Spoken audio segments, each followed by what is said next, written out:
a lot of my experiences in retail. I worked for courts for over, who's not known as newcomer, for over 30 years in the retail side of it. But during that period, I would have different jobs within that period. I would have looked after the stores. I would have looked after logistics, so customer service. So I would have worked all various departments. Various departments, yeah. Yes. What was your interest in working with the aged? Okay. Basically, let's say when I left to courts, I wasn't working. I was in 2 months about retiring or not. But then I got I give you a background. Profiles contacted me, and obviously indicated that there was a vacancy of which my CV was relevant. So I remember BARP, obviously, and I said, okay, I didn't even know about how to CEO. So I said, okay, but I'm interested, and obviously I went to review stuff. But my background, of course, is always about customer service. So I just saw this as another extension to that. And what pleases me a lot, Gertine, is that I like when people say, "Steve, man, you helped me out good." People meet me on the streets and say, "Steve, man, you remember me?" No. "Oh, yeah, I had this problem with the store, you saw me or whatever," and that's fulfilling. So coming to BARP now with the is like, guess having that same customer service now for our members, membership, not about the big profit line or whatever, but providing that service to members who are elderly and who would have certain needs, right? And I saw that then as, something, it's just an extension of what I was doing, but it's just a different clientele, if that's what we can say, right? And I mean, from the old school, I was taught to respect my elders. I always find, it bothers me, you're seeing sometimes when I see the reports of what happens to elderly people, right? It bothers me. And I was speaking to the minister the other day, and I said to the minister, look, we got to, and the government is trying their best to do what they need to do. But I said we got to start looking for ways out of the box to help our elderly. And I remarked, and he laughed, and people laughed as well. I remarked back in the day when we were parents and we were claiming children on income tax. Remember we used to claim children? And so why is it known that children can't claim parents? When we look at things like that, so it takes a burden off of the government, because obviously if you're going to get somebody that's going to help with the elderly and stuff, it helps to take some pressure off the different services.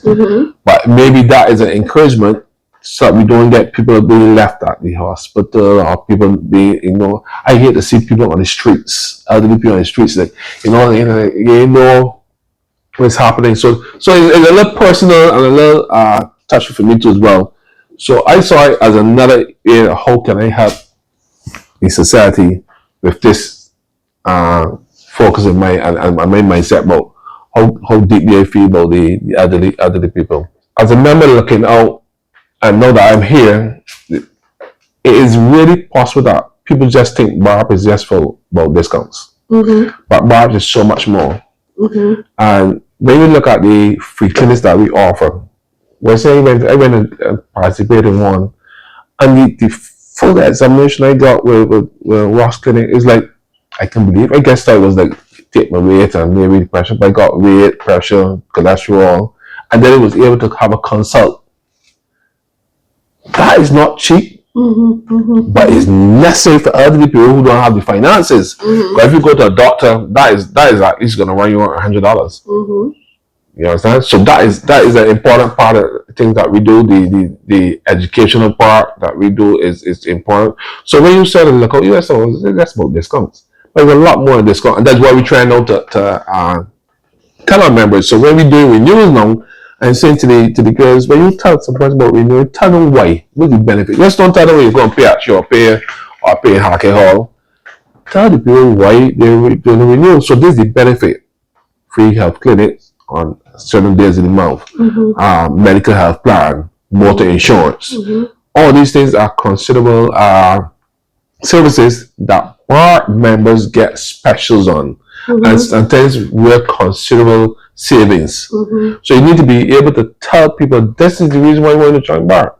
And then the fact that we have 40 years, we moved to 40 years, it is that the 40 years are the people that are going to be in the next, by 2050, is going to be the same people that are going to be over 65, because so half the population will be over 65.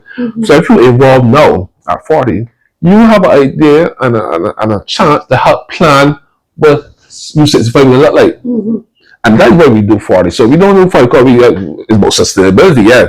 Obviously, members die.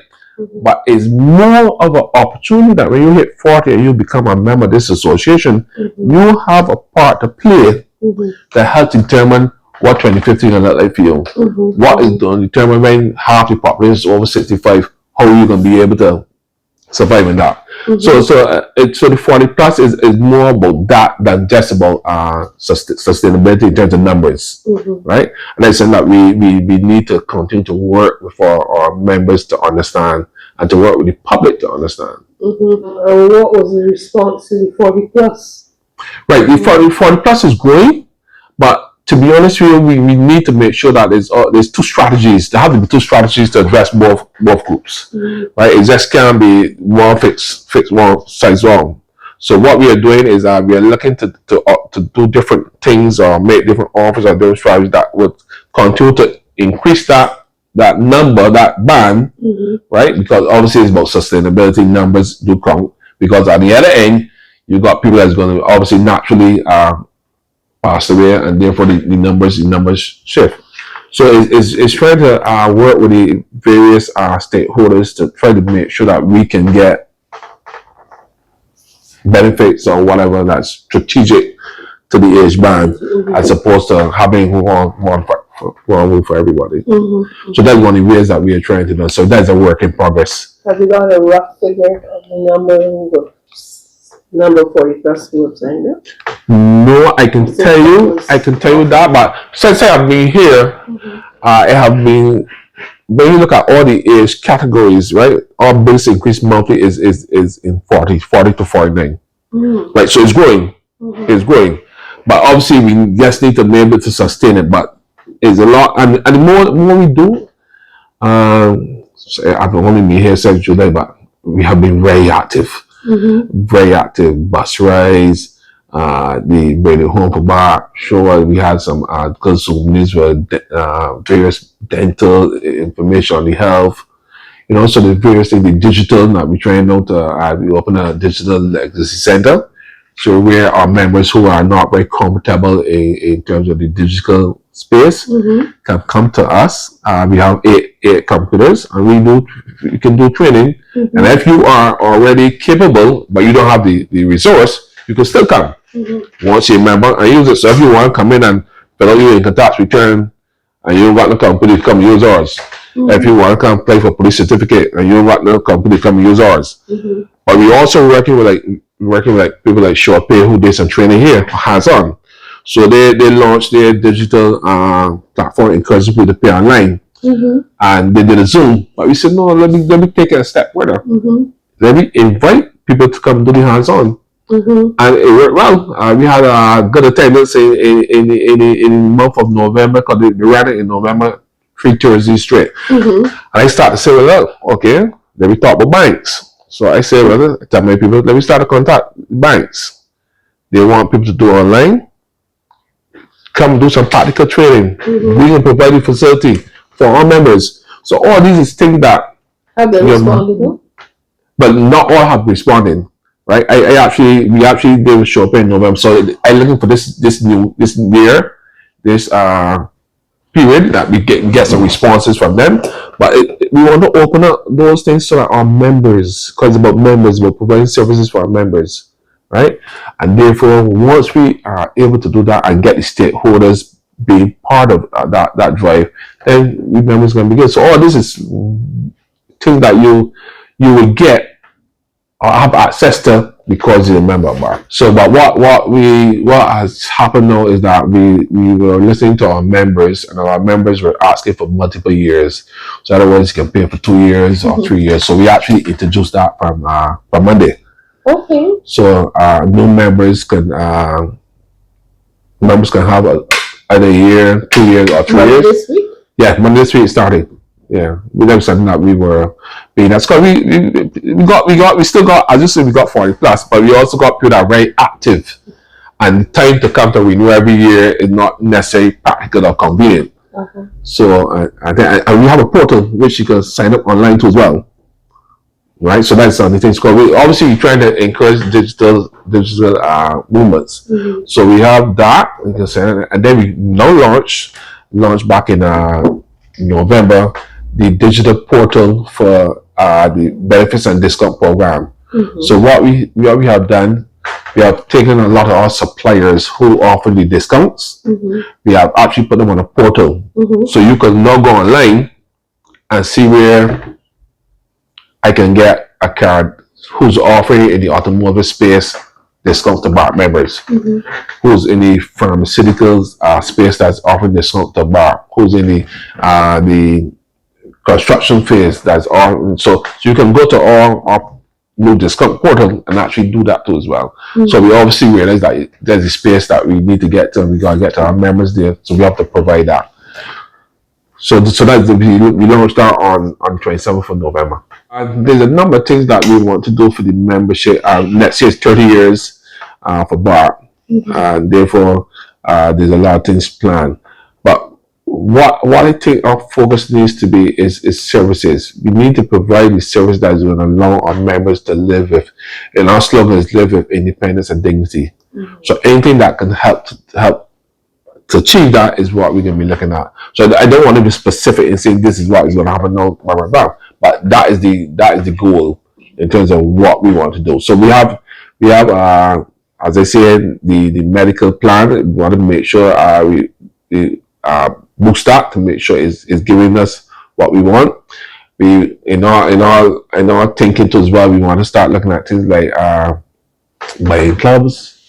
There's some things that we throw out there that we obviously in flesh out. We want to work closely with the government in terms of the government talking about these homes where the elderly will be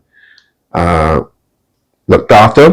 I think there's one in Sterling up there in So we are a stakeholder where the government is concerned in terms of anything that is going to be able to help our elderly folk. BARP is willing and ready to assist. We will do our own thing in terms of trying to maybe when it comes to assistance, like food assistance or whatever, if there's a need that the trust called BARP itself can't do fundraisers and stuff. The trust part is where you get the donations and stuff.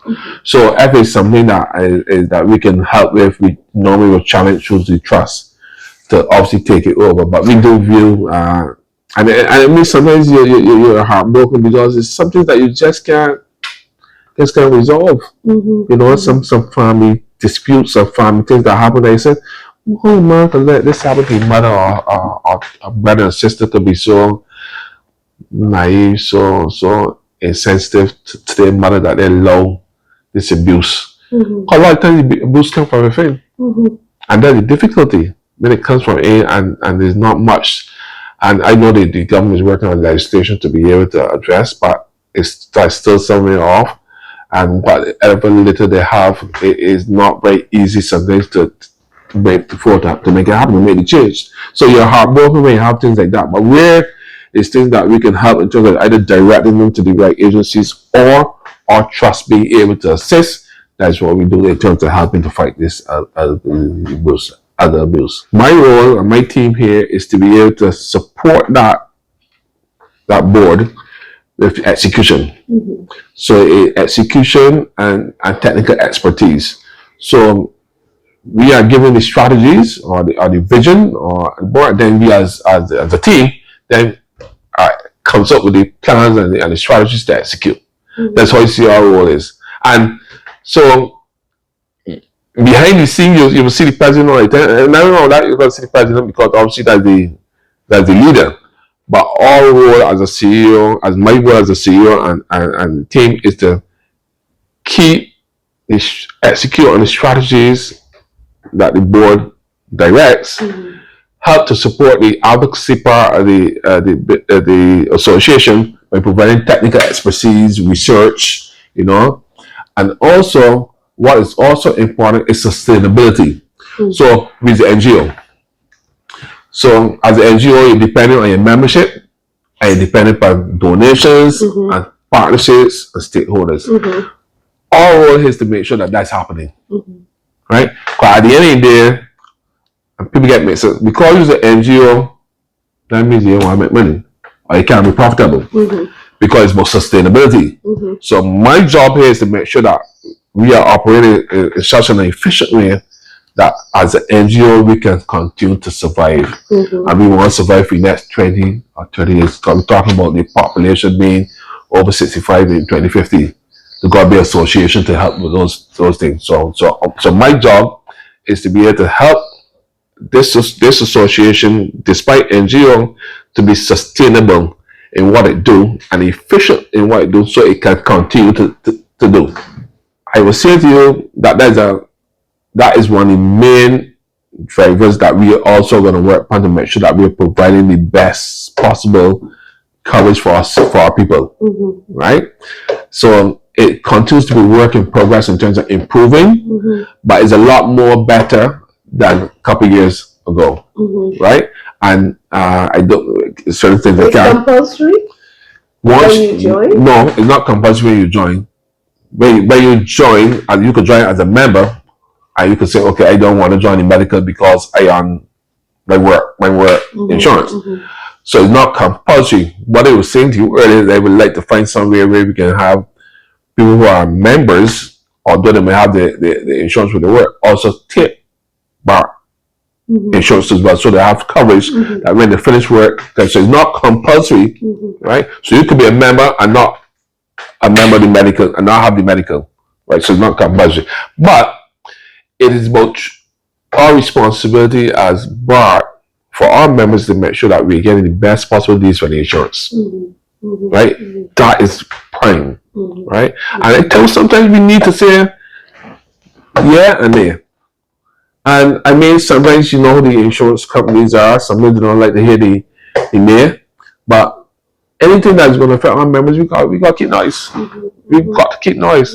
So I mean, they're having some it's coming up for renewal now, and they're going to have some changes. We want to look at specific age bands to understand how the performance. So rather than look at it as a holistic one, look at it based on the age bands to see how it's performing, so you can know the different strategies. Because I'm saying that, just like you're saying in terms of the membership, we can't loop everybody into one strategy. There have to be different strategies for different age bands, and it has to be a similar thing. I'll be suggesting to the insurance that have to be a similar thing too as well, right?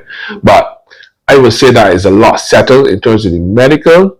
And then I don't know if a lot of people realize, once you are a BARP member, things like motor insurance and house insurance become a lot cheaper because of the discounts that you get as a BARP member, right? So that's something to that. So from our perspective, I think that's something that we need to push to as well, especially the 40s to 59, because those people that will be buying cars or getting mortgages, or something like that will mean that it adds a benefit to them. And that's something that we got to try and articulate and push as best as we can.